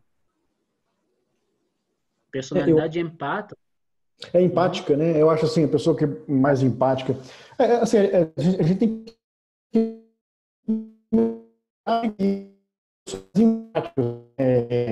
porque é difícil, eu não sei nem quando a gente fala de teorias de personalidade, não é muito a minha área assim, mas é difícil até de você falar que uma pessoa ela tem essa personalidade mais empática, até pela explicação que eu falei agora para o Fábio agora, né? Existem muitas variáveis para você definir uma pessoa como empática, assim, circunstâncias e tudo. E não sei, pode ser algo benéfico para tomar a decisão dela, como pode ser algo maléfico em algumas situações, né?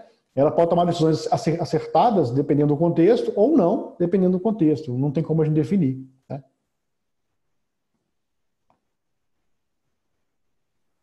Entendi. Jaine, tranquilo?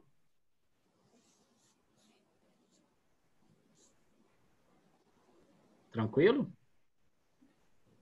A Cecília, ela quer voltar a fazer uma pergunta. Então, Cecília, pode fazer a sua pergunta. Hola, le voy a hacer una pregunta en español, quizás el doctor Tiago le puede traducir. Yo trabajo en tribunales y pido disculpas si ya lo respondió, quizás no lo pesqué. ¿Cómo los jueces cuando llegan a su trabajo, a su despacho, y con el correr de las horas, que las funciones cognitivas comienzan a agotarse, ¿cómo sucede esto a nivel cerebral? ¿Qué es lo que va pasando? ¿Hay menos conexiones? Es decir, ¿cómo funciona la fatiga? Digo, biológicamente, a nivel celular de neuronas. ¿Cómo juega la fatiga en la toma de decisiones que se va mermando, va siendo menor con el pasar de las horas? No sé si me supe expressar bien. Entendi perfeitamente. Sim. Então, o mecanismo que eu vejo é biológico mesmo, né? Envolve produzir neurotransmissores. Então, à medida que o dia passa, existe um limite para produzir neurotransmissores, para fazer a conexão entre um neurônio e o outro, e esses neurônios estariam envolvidos numa via de tomar decisão, assim, de forma muito mais complexa. Então, os recursos biológicos vão se deteriorando, né? Não é à toa que a gente precisa dormir quase um terço da nossa vida, né? Então, assim, por que a gente dorme, né? Hoje em dia se sabe que o sono tem muito a ver com aprendizado também, ele está envolvido com uma renovação da produção de neurotransmissores. Pessoas que não dormem, por exemplo, têm um nível de tomar decisão muito prejudicado, né? Então é isso, no decorrer do dia, cada vez mais o cérebro em funcionamento, mais ele vai esgotando seus recursos, né? E isso eu vejo do ponto de vista biológico mesmo, tá? Então se era isso que você se você entendeu. No, un poco más lento puede ser. Hay menos conexiones, menos impulsos eléctricos. Menos impulsos e menos neurotransmissores. Hay menos sustancias, menos Sim. dopamina, menos serotonina. ¿Es así? A síntese, produção de substâncias envolvem recursos energéticos. O gasto de energia durante o dia vai se deteriorando. A síntese vai diminuindo. E a síntese de neurotransmissores repercute, no final das contas, numa tomada de decisão. ¿Hay menos conexiones neuronales, menos sinapsis o solo menos neurotransmisores? Menos funcionalidade, não menos sinapses num dia. ¿Menos funcionalidad, dijo? Sim, sim. Ok, gracias. Tranquilo? Nada. Bem, com isso terminamos as perguntas. Eu tenho só mais umazinha aqui para a gente fechar, se você não se incomodar, amigo. Não, é o tranquilo. seguinte, tá. Hoje em dia tem sido estudado, na verdade, desde 1998, um ramo muito interessante, um tipo de cognição muito interessante entre a filosofia e o direito, que é um ramo chamado a filosofia da mente. E desde 98, a filosofia da mente é muito anterior a isso, mas desde 98 se estabeleceu uma espécie de cognição, através de um artigo de 2 teóricos norte-americanos, chamado cognição estendida. A ideia de cognição estendida é algo que diz respeito à dicotomia entre cérebro e mente. Então, parte-se do pressuposto que cérebro e mente não são a mesma coisa e que a mente pode alcançar coisas que estão para além do cérebro. Então, por exemplo, digamos aí, um bastão de um deficiente visual, por exemplo, seria compreendido pelo cérebro como se fosse uma espécie de uma mão estendida dele. Há, claro, variações dessa compreensão, há diversas subespécies, né? Há uma subespécie muito interessante que se chama os homúnculos, que é uma configuração diferente do ser humano, dizendo que o ser humano, por exemplo, tem uma visão tátil muito mais forte do que uma visão da visão mesmo, do olho, depois da pegada da mão seria, na verdade, a boca. Enfim, há toda uma construção teórica, filosófica a partir desse ponto e que tem uma correlação muito interessante, começa a ter uma correlação muito interessante com o direito, no sentido de que a pessoa conheceria o seu ambiente externo e a sua mente se projetaria para o ambiente externo fora do que existe nela. Isso se chama mente estendida, cognição estendida. O que é isso para a neurociência? Nada? Não significa nada? O nosso cérebro tem essa possibilidade de encontrar coisas que estão para além dele e considerar como se fossem partes do nosso corpo? Então, assim, eu vejo como é o meu ponto de vista, né? Eu vejo assim, do ponto de vista prático, científico hoje, eu não tenho evidência disso, entendeu? Não há evidências científicas disso daí, pelo menos nas leituras que eu faço, no que eu vejo, assim, não vejo. Eu acredito que a gente ainda não compreende como é que é essa suposta interação entre cérebro e mente, né? O que eu vejo que a confusão que nós fazemos é a nossa percepção do que é mente. Porque isso pode ser simplesmente um conceito que tem no cérebro, entendeu? E a gente percebe uma situação, ou percebe as memórias acontecendo e configura isso como mente, né? Então, assim, agora, o poder que esse funcionamento tem na mudança das coisas, eu acho que você citou a questão de o cérebro ele olhar para uma prótese e identificar aquilo como se fosse dela própria, né? Para mim, eu vejo como uma questão de aprendizado, entendeu? Eu vejo como uma questão de aprendizado. Por exemplo, da mesma forma que o cérebro se adapta quando um cego ele nasce, né? Já nasce cego, e a área que receberia os estímulos visuais primários passa a receber estímulos táteis, e ele fica com um tato tudo muito mais aguçado.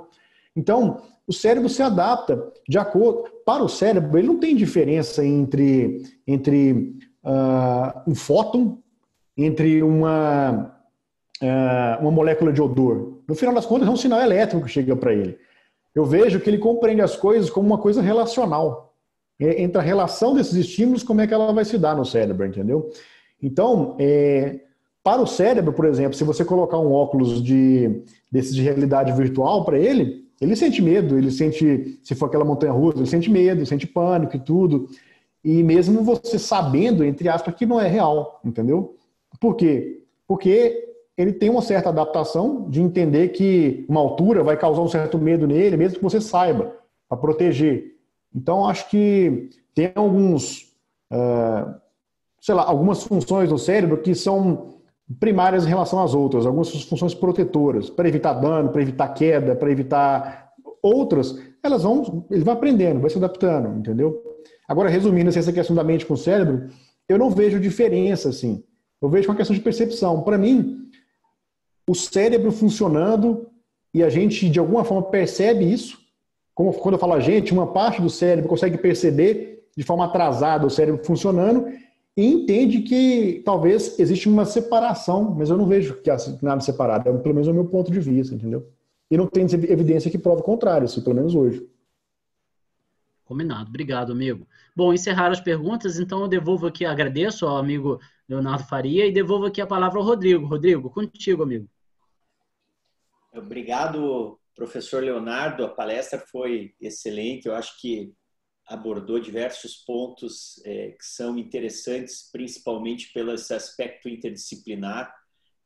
A interdisciplinariedade, hoje em dia, ela é extremamente necessária. E na parte acadêmica, inclusive, ela estava sendo bastante fomentada, né, até pelo CAPES e pelos nossos órgãos de educação, porque hoje em dia a gente percebe, né, que nenhuma disciplina por si só ela é suficiente. Então, quanto mais ferramentas, como o professor comentou no começo, a gente tiver de outras áreas, mais a gente vai poder ter uma percepção e talvez poder lidar com certas situações que precisam, né? Hoje a gente vê, por exemplo, no direito, igual algumas perguntas foram relacionadas aqui, a medida de segurança e tudo mais. Então, no direito penal, a gente tem uma defasagem absurda em relação à parte médica, né?